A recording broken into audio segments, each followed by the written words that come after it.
Hey everybody, welcome back to Fantasy Theory. So if you haven't heard, X-Men 97, the continuation to the X-Men animated series, is here now, and it has a ton of Easter eggs, things you miss, so many things to talk about in these episodes. Right here today, we're going to talk about episode 1. I believe this goes for a couple months, so we do have some breakdowns to do. I'm going to be reacting and breaking them down as they go on. This week got a 2-episode premiere, but in this episode, again, we're only going to do 1, and then tomorrow we're going to break down and do 2. Do it through the audience scores and everything. So let's get into it. I watched both episodes. Let me know what you think of both episodes, but let's jump into the first one, titled, To Me, My X-Men. So it picks up from the 1992 to 1997 cartoon. It picks up right where it left off, but there is a new animation title card. It has a mixed amount of Marvel animated shows in the title sequence. Spider-Man 1967, The Thing 1978, Robot Herbie 1978, Wolverine 1992, Silver Surfer 1988, The Watcher, Zombie Steve, and T'Challa all appear in the title card in that order. The classic intro appears, and it's a classic intro sequence that's so dope.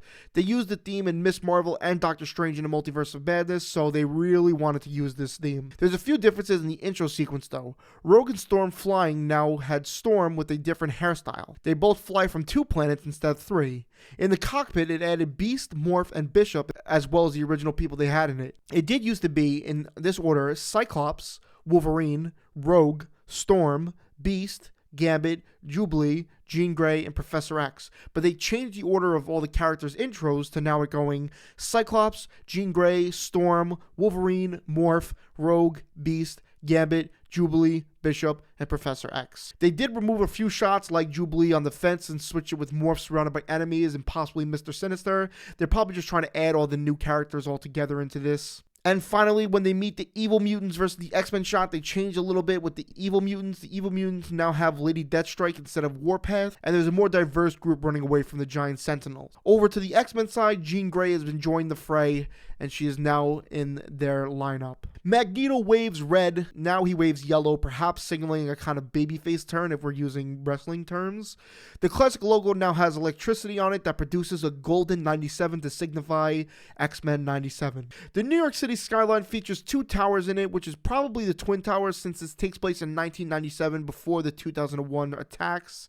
In Manhattan, we see the names DaCosta, which is the name of the character we meet later in the episode, Roberto DaCosta, who was the son. We see Vista Corps, which is the company Scott Lang worked for in Ant-Man. Over to the right is Stark Industries sign at the highest point of the frame, I might add. Beneath that is a Yashada sign, which is a nod to the Wolverine Mariko Yashada's father, and then an Coca-Cola sign under it, which is a brand soda that Tony Stark owned. In the next scene, it's a more shady area where signs that say Bill Bond's Future Comma and Rising Spire Records, as well as blue graffiti that says mutants are monsters, and yellow graffiti that says trust no mutant, as well as a flyer that says to report mutants. Next shop is Crazy Eddie TV shop, and we saw this in the trailer in the alleyway. We could see Leech here. The episodes begin with a new report of Charles' death, but as we know in the last episode, Charles most likely is still alive, but everything in the earthly world points to him being dead. WHIH reports it, and that seems to be the MCU's like news network, but they're also like kind of like an upcoming one, I believe, at this time, which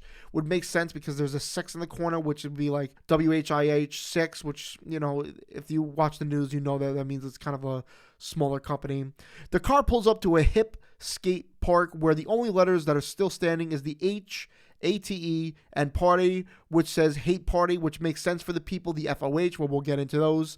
There's a missing poster of the mutant Miro. Roberto DaCosta gets pulled into the warehouse with the mutant collar on that stops mutants from using their powers.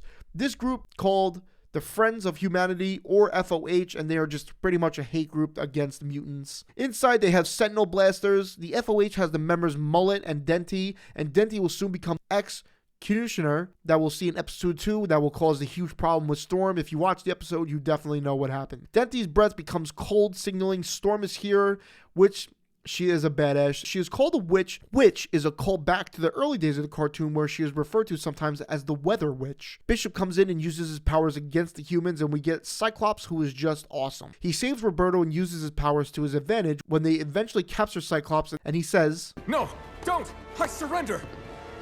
Not. causing the place to blow up. On the outside of the place where we see it blow up, a Daily Bugle drops down like how we saw in the trailer, which we reviewed. If you want to go to the trailer one, of course, check that out because this goes more in depth. It says Spider-Man a Mutant and Hellfire Club, written by Eddie Brock. So these characters are canon to the universe, perhaps a potential crossover in this season with Spider-Man and Venom. Who knows? Going to the mansion, they are making breakfast, and we meet the other X-Men, Gambit, Rogue, Jean Grey, and Morph, who comes out as Professor X and then reveals that he is Morph.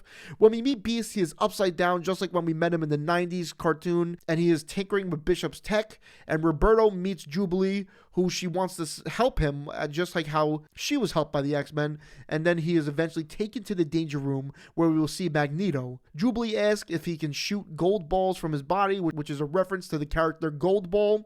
And finally, we meet Wolverine, who is just awesome and a great intro for him. Roberto looks at the picture of the OG X-Men, which features Professor X, Beast in human form, Angel, Jean Grey, Cyclops, and Iceman, where they all support kind of like a black or blue mask with a yellow suit. We meet an advisor who's working with the X-Men, and we see the X-Men are all playing basketball outside, which is a theme for this episode, but we'll get into that a little later on.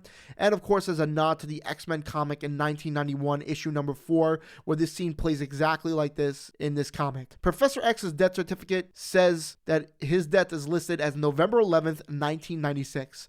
I don't know why they put that date, because that's not when like the episode aired or anything like that, so just let me know down below if you have any ideas. Cyclops sends Wolverine to find Roberto after he escaped, and Wolverine is not happy taking orders from him and growls, but he goes with Gambit, Morph, Jubilee, and Rogue to find him. Rogue gets upset after seeing so many people touching each other in the club, knowing that she can't feel the human touch and she longs for that, and it will set up in episode 2 what happens with her and Magneto, but Gambit tries to comfort her there. Morph and Wolverine talk about Jean when Morph taunts Logan and he turns into her and her pregnant self. The others go to see Gyrick in prison, and he looks to be in Alcatraz, but for my Call of Duty fans, Rebirth Island, but I honestly can't tell if that's the place. It looks like it to me. He says the phrase "tolerance is extinction," which I believe is the final 3 episodes title, so what does that mean? I'm not exactly sure, but they obviously put that in there for some reason, and we'll probably find out a little later on. Jean Grey gets into his head using Cerebro and learns they plan a second attack, and then she senses another thing that's wrong. We see someone coloring a picture, and Jean goes into the weird like hell place where she see her baby and other weird sinister stuff. I do mention sinister because, you know, Mr. Sinister. The X-Men band together after finding this out into the ship when it's knocked down by a Sentinel, where we see Cyclops fend for himself using his steam rays to help cushion his fall. We also see Storm catch Gambit, Morph turn into the Archangel and get Wolverine, and Rogue gets Beast and Bishop until they eventually land, which Cyclops says the phrase, "To me, my X-Men." X-Men find Master Mole, who unleashes a ton of Sentinels on them, and we see how crazy the X-Men can be and how great they are working together and how great their powers can be.